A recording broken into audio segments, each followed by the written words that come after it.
आधी रात को 3:07 पे आपके ही नंबर से आपके फोन पर और आपके ही नाम से आपके फोन पर कॉल आए तो आप क्या करो?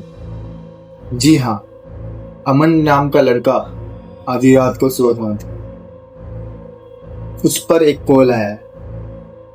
उसने देखा मोबाइल में तो उसका ही नाम था वहां। अमन ने सोचा कि कोई प्रैंक कर रहा होगा, तो उसने कॉल उठा के देखा।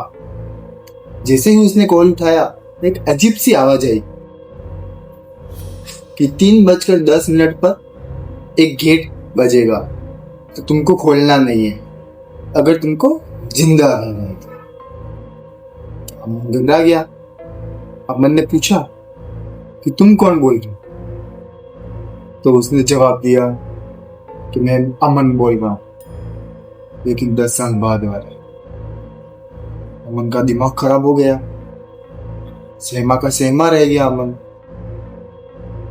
तो उसने कॉल कट कर दी और उसने सोचा कि कोई मजाक कर रहा होगा, ठीक है, वो वापस से सो गया। तो उसके जस्ट 10 या 20 सेकंड बाद उसके फोन पे एक नोटिफिकेशन आया। तो उसने उस नोटिफिकेशन को देखा तो उसमें एक मैसेज लिखा हुआ था और मैसेज में ये लिखा हुआ था कि आप सोच भी नहीं सकते। मैसेज में लिखा हुआ था कि अभी आपकी लाइट ब्लिंक होगी 5 सेकंड में। अमन हंस पड़ा, कोई मजाक कर रहा होगा सोच के। जैसे ही 5 सेकंड हुए, ट्यूबलाइट ब्लिंक होने लगी। अमन एकदम से चौंक गया। उस अमन का चेहरा सफेद पड़ गया। अमन घबरा गया। मैंने फोन तुरंत कट कर दिया। जैसे ही फोन उसने कट करा, उसने फोन साइड में रख दिया। अब अमन डरा हुआ। अमन के फोन पे एक और मैसेज आया कि बेड के नीचे देखो, एक फोन पड़ा हुआ होगा।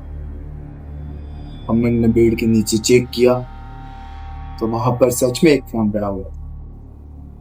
अमन ने फोन चेक किया तो सिर्फ उसमें एक ही कांटेक्ट नंबर लिखा हुआ था। वो कांटेक्ट नंबर था अमन का खुद का और उसमें लिखा हुआ था मैं। अमन पूरी तरह से सफेद हो चुका था। उसका चेहरा लाल पीला हो चुका था। उसके फोन में उसने फोन की गैलरी चेक की तो सिर्फ एक ही फोटो था उसमें।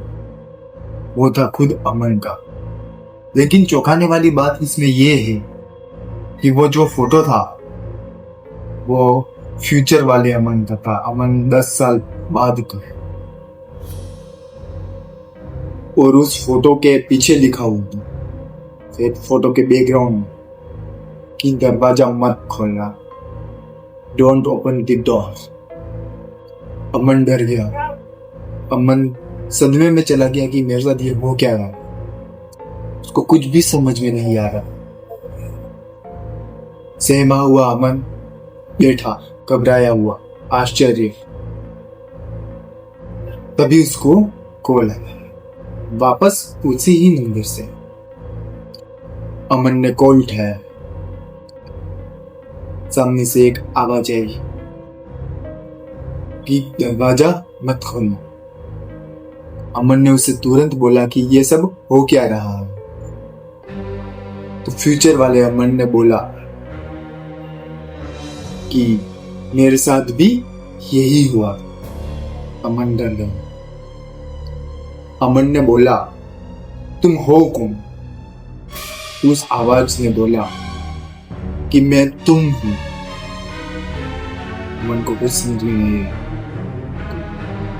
तो अमन ने फोन काट दिया। थोड़ी देर बाद वापस से एक कॉल आया। उस कॉल में अमन ने उठाया ही नहीं उस कॉल को। फिर एक नोटिफिकेशन आया उस नोटिफिकेशन में था अमन का फोटो, जो वो खिड़की पे खड़ा हुआ था। अमन डर गया, ये मेरा फोटो बाहर से कौन खींच रहा है।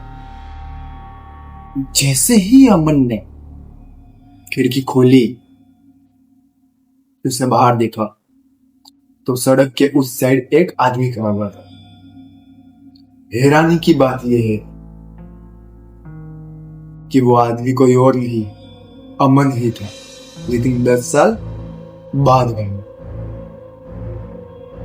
अमन डर गया, सहम गया, उसको कुछ समझ में नहीं आया कि क्या हो रहा है। अमन ने खिड़की बंद की और वो तुरंत वापस पेड़ पर जाकर सो गया। तुरंत एक कॉल आया, मैंने तुमको कहा था ये खिड़की मत खोलना। अमन को कुछ समझ में नहीं आया। फिर एक चिट्ठी आती है गेट के नीचे से सड़क तक। अमन उस चिट्ठी को देखता है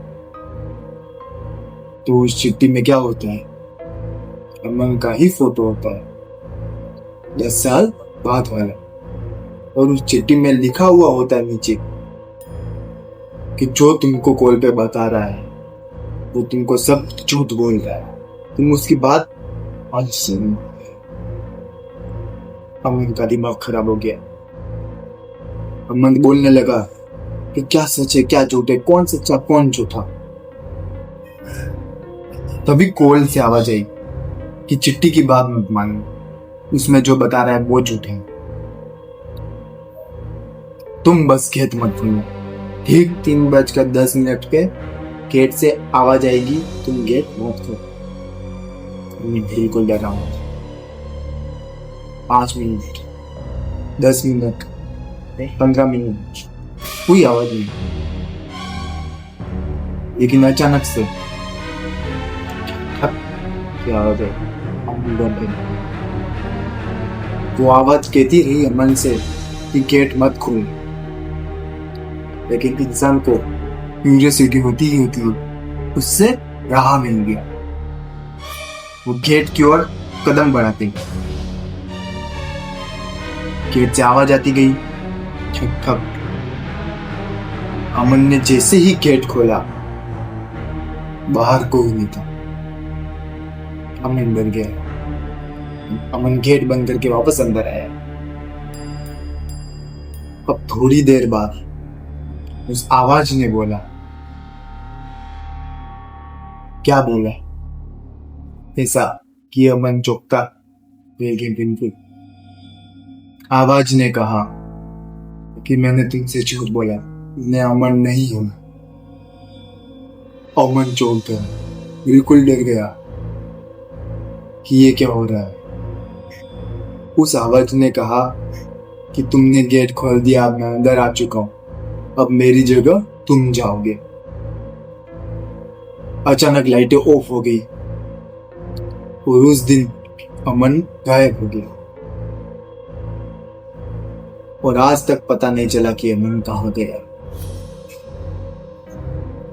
लेकिन आज भी 3:07 पे वो कॉल आती रहती है। तो क्या हुआ होगा अमन के साथ? क्या वो आवाज झूठी थी? क्या वो अमन नहीं था या फिर अमन ही था? लेकिन जो भी था, ये कहानी पूरी लूप में घूमी है। तो ये कहानी आपको कैसी लगी मुझे कमेंट बॉक्स में जरूर बताएं। वो नेक्स्ट कहानी कौन सी लाऊं मुझे आप जरूर सजेस्ट करें। थैंक यू, धन्यवाद।